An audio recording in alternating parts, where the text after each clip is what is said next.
Back to back ಸರಣಿಗಳಲ್ಲಿ ಸೋತು ಸೊರಗಿರುವಂತ ಭಾರತ ನಾಳೆಯಿಂದ Zimbabwe ವಿರುದ್ಧ T20 ಸರಣಿ ಆಡಲಿದೆ. ಮೂರೂ ಪಂದ್ಯಗಳು ಕೂಡ ಹರಾರೆಯ ಸ್ಪೋರ್ಟ್ಸ್ ಕ್ಲಬ್ ಮೈದಾನದಲ್ಲಿ ನಡೆಯಲಿವೆ. 4 ದಿನಗಳಲ್ಲೇ ಮುಗಿಯಲಿರುವಂತ ಈ ಸರಣಿ ಭಾರತಕ್ಕೆ ಶತಾಯ ಗತಾಯ ಗೆಲ್ಲಲೇಬೇಕಾದಂತ ಸರಣಿ. ಆದರೆ ಟೀಮ್ ಇಂಡಿಯಾ ಮ್ಯಾನೇಜ್ಮೆಂಟ್ ಮಾಡ್ತಾ ಇರುವಂತ ಎಡವಟ್ಟಿಗೆ ಇಲ್ಲೂ ಕೂಡ ಸೋಲಿನ ಭಯ ಶುರುವಾಗಿದೆ.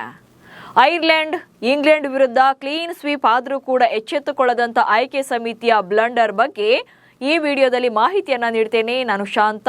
ನೀವು ಸುದ್ಯಾನದ ಸಬ್ಸ್ಕ್ರೈಬರ್ ಆಗೋದಕ್ಕೆ ಮರಿಬೇಡಿ. 4 ತಿಂಗಳ ಹಿಂದಷ್ಟೇ T20 ವಿಶ್ವಕಪ್ ಚಾಂಪಿಯನ್ ಆಗಿದ್ದ ಭಾರತ ಈಗ ಸೋತು ಸುಣ್ಣವಾಗ್ತಿದೆ. ಶ್ರೇಯಸ್ ಅಯ್ಯರ್ ಕ್ಯಾಪ್ಟನ್ ಆದ್ಮೇಲೆ ಒಂದೇ ಒಂದು ಪಂದ್ಯವನ್ನು ಕೂಡ ಗೆಲ್ಲೋಕಾಗಿಲ್ಲ. ICC T20 ರ್ಯಾಂಕಿಂಗ್ನಲ್ಲಿ 2022ರ ಫೆಬ್ರವರಿಯಿಂದ ಹಿಡಿದು 2026ರ ಜುಲೈ 11ರವರೆಗೆ ಅಂದರೆ 4 ವರ್ಷ ಹಾಗೆ 4 ತಿಂಗಳು ಅಥವಾ ಸತತ 52 ತಿಂಗಳುಗಳ ಕಾಲ ನಂಬರ್ 1 ಸ್ಥಾನದಲ್ಲೇ ಇದ್ದಂಥ ಭಾರತ ಈಗ ನಂಬರ್ 2ನಲ್ಲಿದೆ. ಭಾರತವನ್ನ ಕ್ಲೀನ್ ಸ್ವೀಪ್ ಮಾಡಿದ್ದ ಇಂಗ್ಲೆಂಡ್ ಈಗ ನಂಬರ್ 1 ಪಟ್ಟಕ್ಕೇರಿದೆ. ಮತ್ತೆ T20ನ ಗತ ವೈಭವ ಶುರು ಆಗಬೇಕು ಅಂದ್ರೆ ಈ ಸರಣಿ ಭಾರತಕ್ಕೆ ಮಾಡು ಇಲ್ಲವೇ ಮಡಿ ಸರಣಿಯಾಗಿದೆ.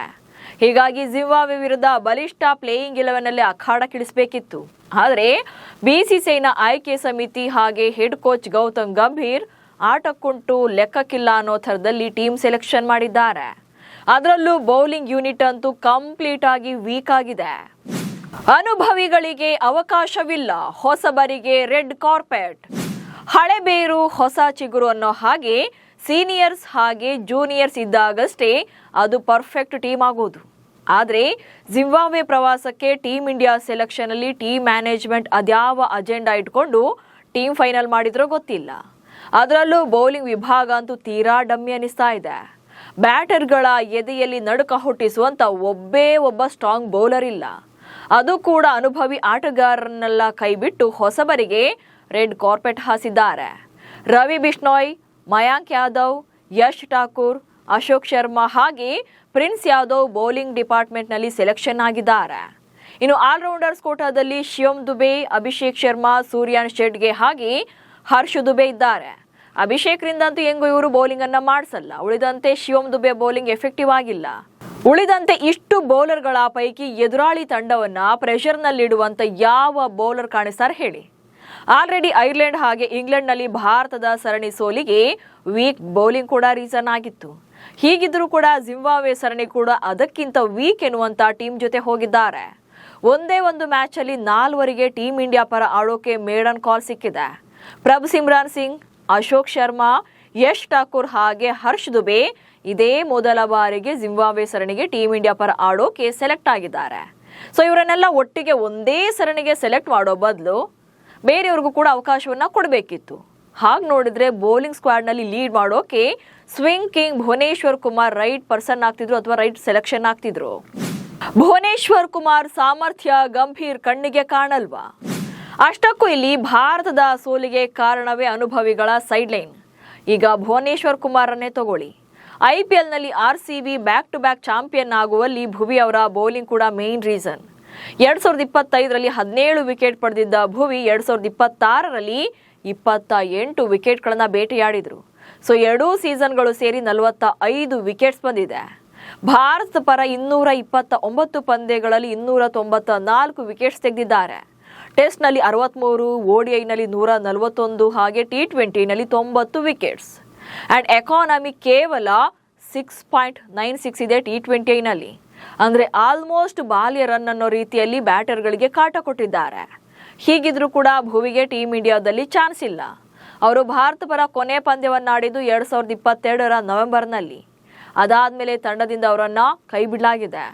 ಹಾಗಂತ ನಿವೃತ್ತಿಯನ್ನು ಕೂಡ ಭುವಿ ತಗೊಂಡಿಲ್ಲ. ಯಾಕಂದ್ರೆ ಇಲ್ಲಿ ಏಜ್ ಗ್ಯಾಪ್ ಅಂತ ಹೇಳ್ತಾ ಇದ್ರು ಕೂಡ BCCIಗೆ ಬೇರೆ ತಂಡಗಳಲ್ಲಿ ಅನುಭವಿಗಳೇ ಕಾಟ ಕೊಡ್ತಾ ಇರುವಂತದ್ದು. ಈಗ ಆಸ್ಟ್ರೇಲಿಯಾನ ತಗೊಳ್ಳಿ, ಮಿಚೆಲ್ ಸ್ಟಾರ್ಕ್ ಇರ್ಬೋದು ಅಥವಾ ಜೋಶ್ ಹೇಜಲ್ವುಡ್ ಇರ್ಬೋದು, ಇವರೆಲ್ಲ 35+ ಆಗಿದ್ರು ಕೂಡ ಇವರೇ ಮ್ಯಾಚ್ ವಿನ್ನರ್ಗಳು ಬೌಲಿಂಗ್ ನಲ್ಲಿ. ಆದ್ರೆ ಭಾರತದಲ್ಲಿ ಮಾತ್ರ ಏಜ್ ಸಿಕ್ಕಾಪಟ್ಟೆ ಮ್ಯಾಟರ್ ಆಗ್ತಾ ಇದೆ. ಸೊ BCCI ಬಿಗ್ ಬಾಸ್ಗಳೇ ಅವರ ಟ್ಯಾಲೆಂಟ್ ಗಳನ್ನ ಇಗ್ನೋರ್ ಮಾಡ್ತಿದ್ದಾರೆ. ಸೊ ಈಗ ಸಾಲು ಸರಣಿಗಳನ್ನ ಸೋಲ್ತಾ ಇದ್ರು ಕೂಡ ಡೋಂಟ್ ಕೇರ್ ಆಟಿಟ್ಯೂಡ್ ನಲ್ಲಿ ಟೀಮ್ ಸೆಲೆಕ್ಟ್ ಮಾಡಿದ್ದಾರೆ. ಈಗ ಆಯ್ಕೆ ಆಗಿರೋರ ಪೈಕಿ ಪ್ಲೇಯಿಂಗ್ 11 ಹೇಗೆ ಫೈನಲ್ ಮಾಡ್ತಾರೆ ಅನ್ನೋದನ್ನ ನೋಡ್ತಾ ಹೋಗೋಣ. ಸೊ ಸದ್ಯಕ್ಕೆ ಜಿಂಬಾಬ್ವೆ ವಿರುದ್ಧದ ಪಂದ್ಯಕ್ಕೆ ಮೊದಲ ಮ್ಯಾಚ್ ಅಲ್ಲಿ ಭಾರತ ಪರ ಹೇಗಿರುತ್ತೆ ಸಂಭಾವ್ಯ ಪ್ಲೇಯಿಂಗ್ 11 ಅನ್ನೋದನ್ನ ನೋಡ್ತಾ ಹೋಗೋದಾದ್ರೆ, ಭಾರತದ ವಿಭಾಗದಲ್ಲಿ ಬ್ಯಾಟಿಂಗ್ ಅಂತ ಬಂದಾಗ ಓಪನರ್ಗಳಾಗಿ ಅಭಿಷೇಕ್ ಶರ್ಮಾ ಹಾಗೆ ವೈಭವ್ ಸೂರ್ಯವಂಶಿ ಇನ್ನಿಂಗ್ಸ್ ಅನ್ನು ಓಪನ್ ಮಾಡ್ತಾರೆ.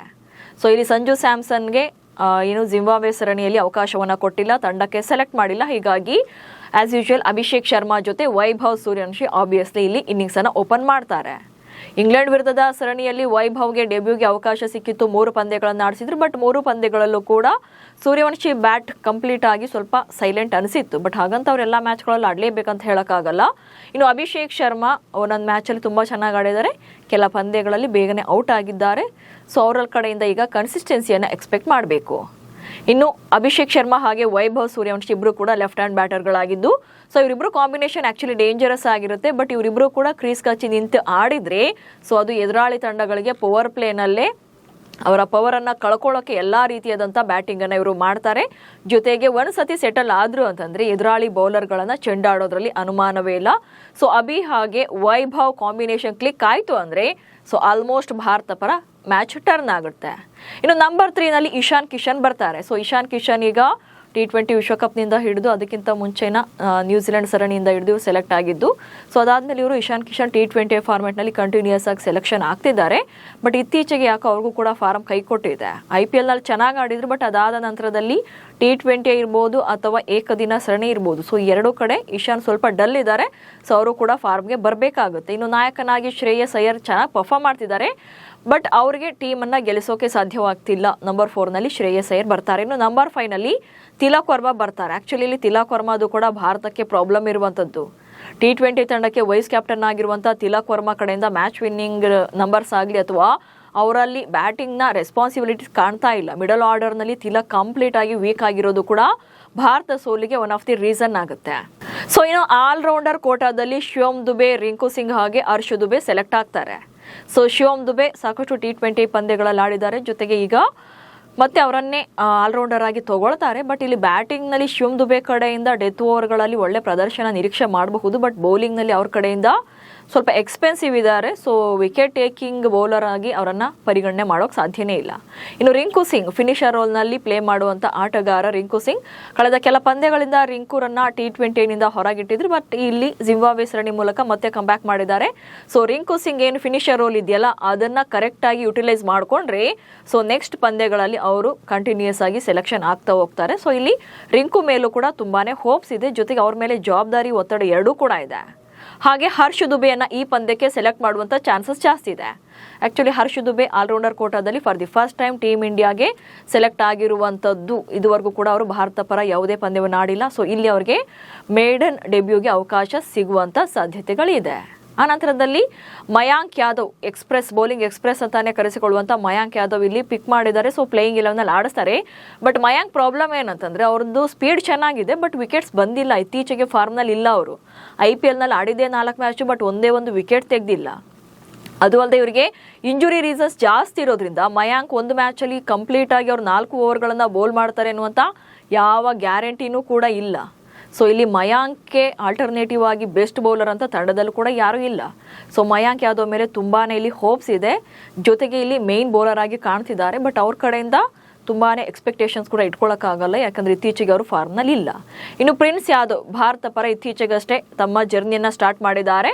ಬಟ್ ಈಗಷ್ಟೇ ಬಂದಿರೋದ್ರಿಂದ ಪ್ರಿನ್ಸ್ ಯಾದವ್ ಕಲಿಯೋದು ತುಂಬಾನೇ ಇದೆ. ಸೊ ಅವ್ರ ಕಡೆಯಿಂದ ಎಕ್ಸ್ಪೆಕ್ಟ್ ಮಾಡಬೇಕು ಅಂತಂದ್ರೆ ಕೆಲ ಪಂದ್ಯಗಳಲ್ಲಿ ಆಡಿದ್ದಾರೆ, ಕೆಲವು ಕಡೆ ಕೈ ಕೊಟ್ಟಿದ್ದಾರೆ. ಹೀಗಾಗಿ ಪ್ರಿನ್ಸ್ ಯಾದವ್ ಮೇಲೆ ತುಂಬಾನೇ ನಿರೀಕ್ಷೆ ಇಡೋದು ಕೂಡ ಕಷ್ಟವಾಗುತ್ತೆ. ಇನ್ನು ವರುಣ್ ಚಕ್ರವರ್ತಿ ಸ್ಪಿನ್ ಬೌಲರ್ ವರುಣ್ ಚಕ್ರವರ್ತಿ ಭಾರತ ಪರ ಹಿಂದೆಲ್ಲ T20 ನಲ್ಲಿ ಕಂಟಿನ್ಯೂಸ್ ಆಗಿ 20ಕ್ಕೂ ಹೆಚ್ಚು ಪಂದ್ಯಗಳಲ್ಲಿ ಒಂದಲ್ಲ ಒಂದು ವಿಕೆಟ್ ತೆಗೆದಿದ್ದಂಥ ಆಟಗಾರ. ಬಟ್ ಬ್ಯಾಡ್ ಲಕ್ IPL ಆದಮೇಲೆ ಅವರು ಕೂಡ ಇವನ್ T20 ವಿಶ್ವಕಪ್ನಲ್ಲಿ ಆಲ್ರೆಡಿ ಅವರು ಫಾರ್ಮ್ ಕಳ್ಕೊಂಡಿದ್ರು, ಜೊತೆಗೆ ತುಂಬಾನೇ ಎಕ್ಸ್ಪೆನ್ಸಿವ್ ಆಗ್ತಾ ಇದ್ರು, ವಿಕೆಟ್ಸ್ ಇರಲಿಲ್ಲ. ಇನ್ನು IPL ನಲ್ಲೂ ಕೂಡ ಇದೇ ರೀಸನ್ ಇತ್ತು. ಅದಾದ್ಮೇಲೆ ಕೂಡ ಕೆಲ ಪಂದ್ಯಗಳಲ್ಲಿ ಆಡಿದ್ರು ಕೂಡ ವರುಣ್ ಚಕ್ರವರ್ತಿ ಬಿಗ್ ಇಂಪ್ಯಾಕ್ಟ್ ಅಂತ ಮಾಡಿಲ್ಲ. ಸೊ ಇದು ಕೂಡ ವರುಣ್ ಚಕ್ರವರ್ತಿ ತುಂಬಾ ಎಕ್ಸ್ಪೆಕ್ಟೇಷನ್ಸ್ ಅನ್ನು ಅವ್ರ ಮೇಲೂ ಕೂಡ ಇಡಕ್ಕಾಗಲ್ಲ. ಸೊ ಇಲ್ಲಿ ಇಡೀ ಪ್ಲೇಯಿಂಗ್ 11 ಅನಾಲಿಸಿಸ್ ಮಾಡಿದ್ರೆ T20 ನಲ್ಲಿ ವರುಣ್ ಚಕ್ರವರ್ತಿ ಮಾತ್ರವೇ ಬೌಲಿಂಗ್ ನಲ್ಲಿ ಸ್ವಲ್ಪ ಹೋಪ್ಸ್ ಕೊಡ್ತಾರೆ. ಸೊ ಅದನ್ನ ಬಿಟ್ರೆ ಉಳಿದವರೆಲ್ಲ ಜಸ್ಟ್ ಸಪೋರ್ಟಿಂಗ್ ಕ್ಯಾರೆಕ್ಟರ್ಸ್ ತರನೇ ಇರುವಂತದ್ದು. ಕಳೆದ ಸರಣಿಗಳಲ್ಲಿದ್ದಂತ ಹರ್ಷದೀಪ್ ಸಿಂಗ್ ಆಗ್ಲಿ ಅಥವಾ ಪ್ರಸಿದ್ಧ ಕೃಷ್ಣ ಆಗ್ಲಿ ಅಥವಾ ಹರ್ಷಿತ್ ರಾಣಾ ಕೂಡ ಈಗ ತಂಡದಲ್ಲಿಲ್ಲ. ಒಟ್ನಲ್ಲಿ ಎಕ್ಸ್ಪೆರಿಮೆಂಟ್ ಮಾಡೋದ್ರಲ್ಲಿ ಸೈಂಟಿಸ್ಟ್ಗಳನ್ನೇ ಮೀರಿಸೋ ರೇಂಜ್ಗೆ ಗೌತಮ್ ಗಂಭೀರ್ ಜೊತೆಗೆ ಟೀಮ್ ಪ್ರಯೋಗ ಮಾಡ್ತಾನೆ ಇದ್ದಾರೆ. ಪದೇ ಪದೇ ಫೇಲ್ಯೂರ್ ಆದ್ರೂ ಕೂಡ ತಮ್ಮ ಮೊಂಡಾಟವನ್ನ ಮಾತ್ರ ಬಿಡ್ತಾ ಇಲ್ಲ. ಆದ್ರೆ ಆಯಕಟ್ಟಿನ ಜಾಗದಲ್ಲಿ ಕುಳಿತವರ ಇಂಥ ಚೆಲ್ಲಾಟಕ್ಕೆ ಟೀಮ್ ಇಂಡಿಯಾ ಸೋಲುಗಳ ಮೂಲಕ ಸಫರ್ ಆಗ್ತಿದೆ. ನಿಮಗೂ ಕೂಡ ಜಿಂಬಾಬ್ವೆ ವಿರುದ್ಧದ ಸರಣಿಯಲ್ಲಿ ಭಾರತದ ಬೌಲಿಂಗ್ ವೀಕ್ ಅನಿಸಿದ್ರೆ ಕಮೆಂಟ್ಸ್ ಮೂಲಕ ತಿಳಿಸಿ. ಹಾಗೆ ಸುದ್ದಿಯನ್ನು ಫಾಲೋ ಮಾಡಿ. ನಮಸ್ಕಾರ.